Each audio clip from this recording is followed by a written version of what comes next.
bright future. Every student matters. In the previous session, we have already understood about the civilization. What does it mean? What all characteristics or salient features of urbanizations are, and what actually is, how the first civilization developed. And along with the Indus Valley civilization, which all civilizations were there, parallel civilizations existing all together during the same time period. So this is what we have done in the previous session. Now, in this session, we will understand about specifically about the Indus Valley civilization. Indus Valley civilization or Harappan civilization, both are same. We call it with two different names. Even there are other names of Indus Valley civilizations also. Like we call it, the historians basically named it as Bronze Age civilization also. And there are these three names are very much prominent: Indus Valley, Harappan civilization, and the Bronze Age civilization. Most plausible one, most accepted one is the Harappan civilization. I'll tell you the reason why when we will come to that point. So starting with the origination or the excavation or excavating the site in 1922, this is very important here. 1922, Dr. Dayaram Sahani. So under the leadership of Dr. Dayaram Sahani, his team has excavated the very first site of Harappan civilization. And that first site which was discovered was the Harappa. Harappa is name of the site which was firstly discovered by the archaeologist team. And this is the reason why they called it as Harappan civilization, because earlier before giving this name, when they have found Harappa, then they have found Mohenjo-daro. These two sites were excavated all together nearly around the same time period. So when they excavated this site, Harappa, Mohenjo-daro, earlier they thought that these sites are only located near the Indus River. But later on, when they excavated sites from Afghanistan, Uttar Pradesh, Jammu and Kashmir, they realized that this civilization is not only confined up to Indus River, and its extent is largely, we can say, widen up from north to south to east to west, and even beyond this specific, what we call as India or Pakistan. Beyond this, we have found the evidences from Afghanistan also. So that is why the historians later on called this civilization as the Harappan civilization, because Harappa was the first site which they have discovered. Bronze Age civilization, they called it Bronze Age civilization also because during this time, bronze metal was mainly found in every sphere of life, whether it is ornament, whether it is utensil, whether it is a sculpture. So everywhere the use of bronze was more prevalent.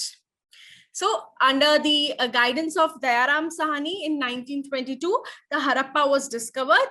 And this is the reason why we are calling it as Harappan civilization rather than Indus Valley civilization. Although we cannot deny by calling it Indus Valley, but the plausible, or we can say the accepted term for this civilization is the Harappan civilization, which was given by the archaeologist. Now, around 3000 to 2500 BC to about 1500 BC. This is the time span of the Harappan civilization. We started, the evidences which we got, it has started coming from 3000 BC till 25,000 BC, when the Harappan civilization was coming to its mature point. So from 2500 BC, this is the time period 2500 BC, which is the mature phase where we saw the maximum development taking place in the civilization. Before 2500 BC, we can call it as a premature period, and after it, we can call it as a later Harappan period.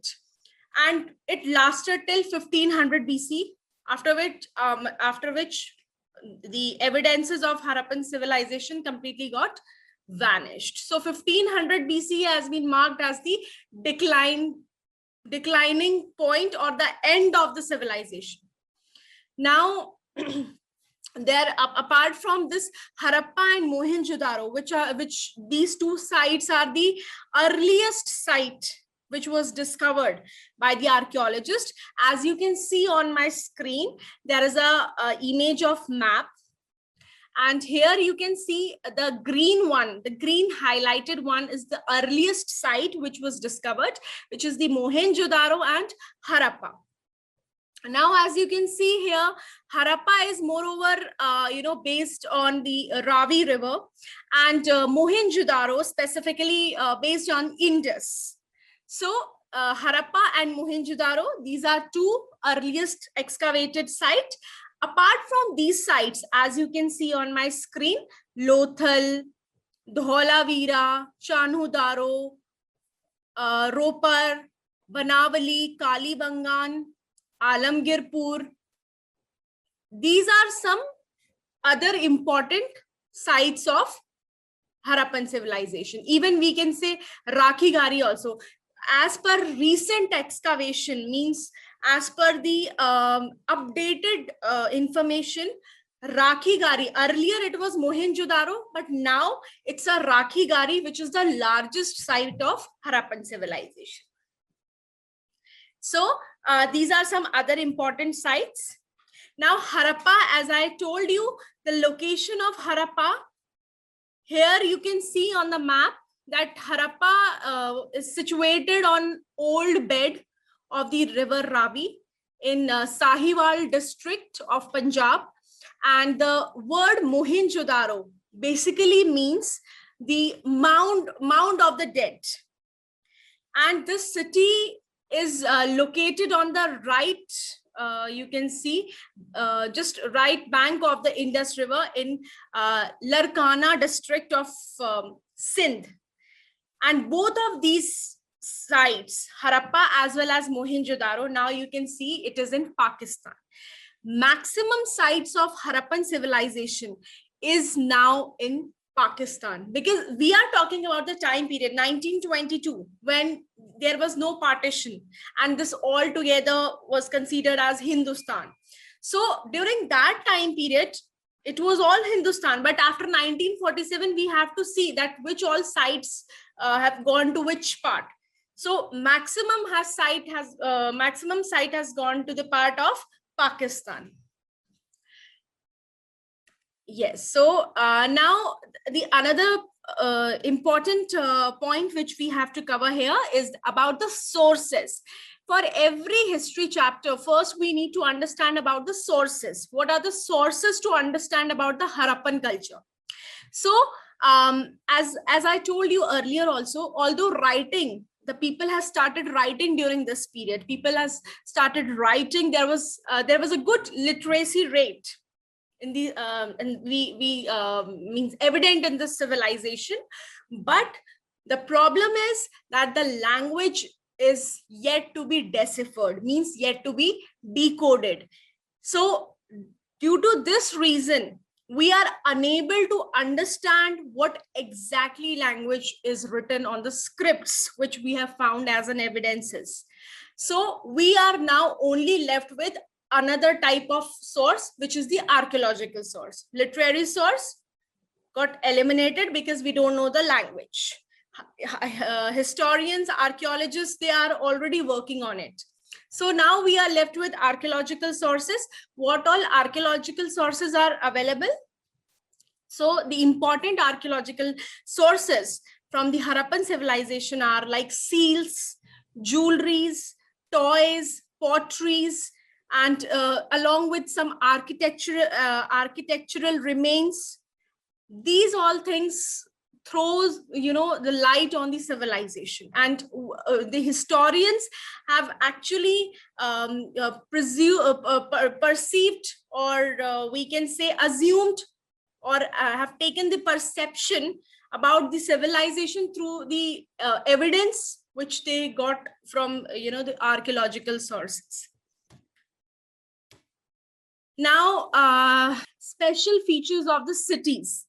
Now, when we are talking about Harappan civilization, we are repeatedly saying, and we are repeatedly studying here, that the civilization was at the peak of the development, and we can compare the development of that Harappan civilization with the modern times. So now here we will understand why we are considering this civilization as a or we can compare it with the modern times. What all features or what all characteristic of urbanization was there which was exceptional.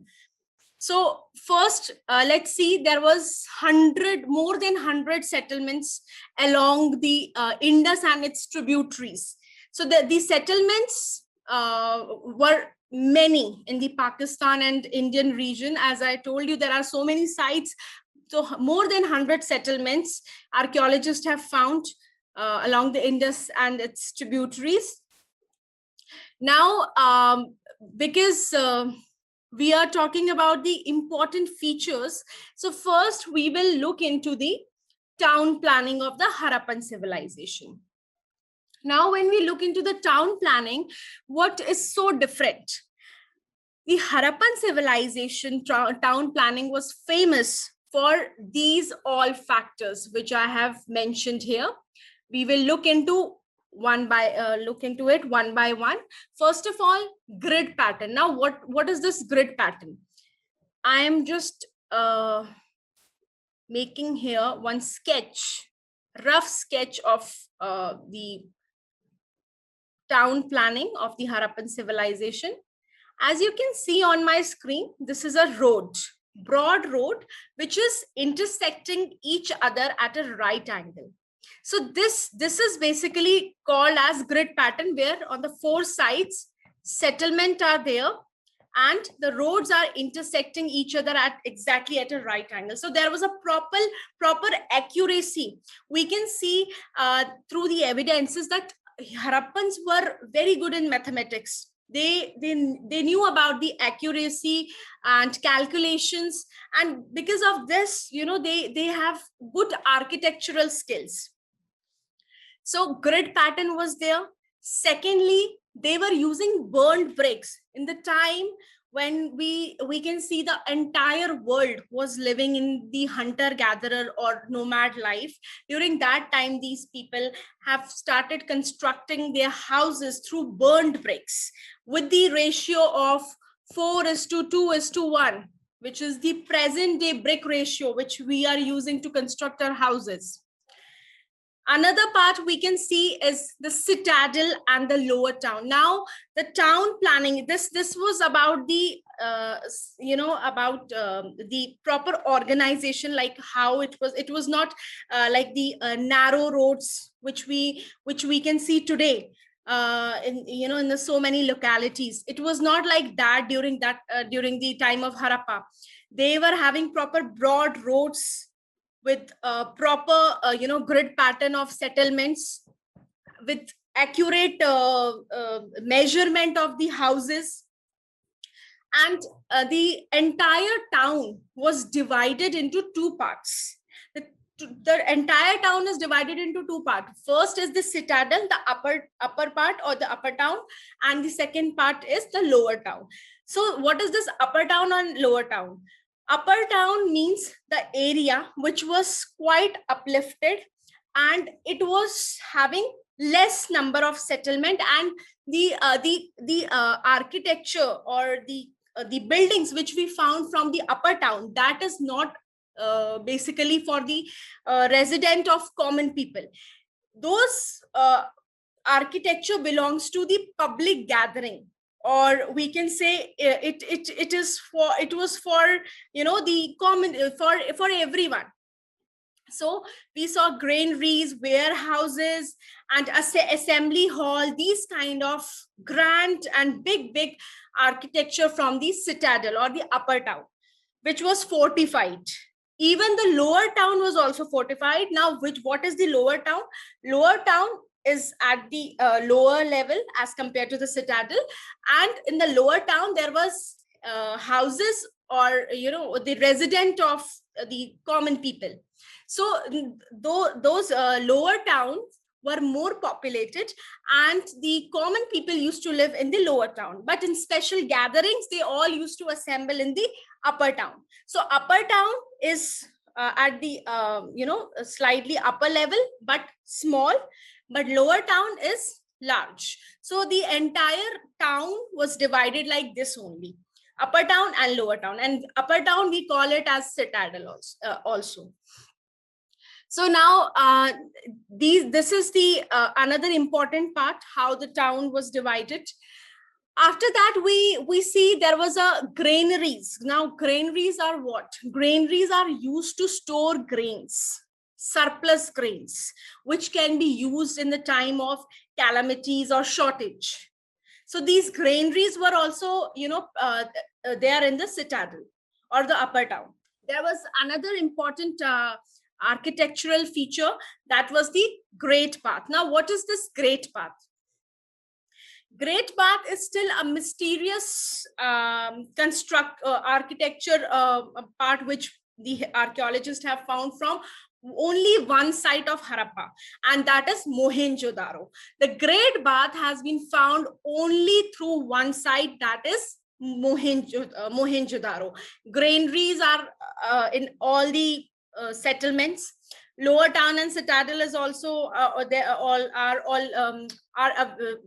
evident in all the settlements, but the Great Bath is only evident through Mohenjo-daro, only through one site. Now, what is this Great Bath exactly? It is not clear, but yes, the archaeologists have assumed that this Great Bath was used for some spiritual reason, for religious purpose. So people may come like sort of, holy water was there, and people used to come and they used to take that holy bath. So that kind of perception archaeologists have just assumed. So that Great Bath is just like a swimming pool of nowadays. It was constructed like that, in that manner only. So these kind of architecture we saw through, different settlements or sites of the Harappan civilization. Now let's look into the next part, which is the drainage system. Now drainage system is the most distinctive, means very unique, differentiated feature of the Harappan civilization, which was even not prevalent in Mesopotamian civilization, which was the parallel one and the earliest civilization among all. So it was not even evident there. So why drainage system was so unique? Because drainage system was very well planned. How it was well planned? In the lower town, basically, the roads and streets were laid out along an approximate grid pattern intersecting the right angle, which I have showed through this image. And it appeared that the street with drains were laid out first, and then houses were built along them. Now, what does this mean? That this road, the first drains will be made here along with the road.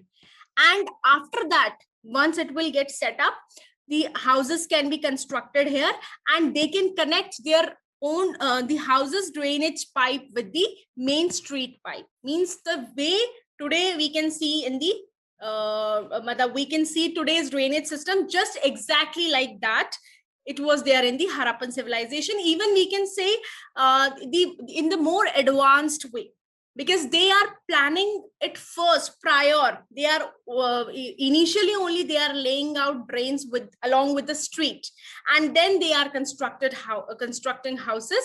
As per that, they are adjusting with it. So this is why the drainage system was unique feature of the Harappan civilization.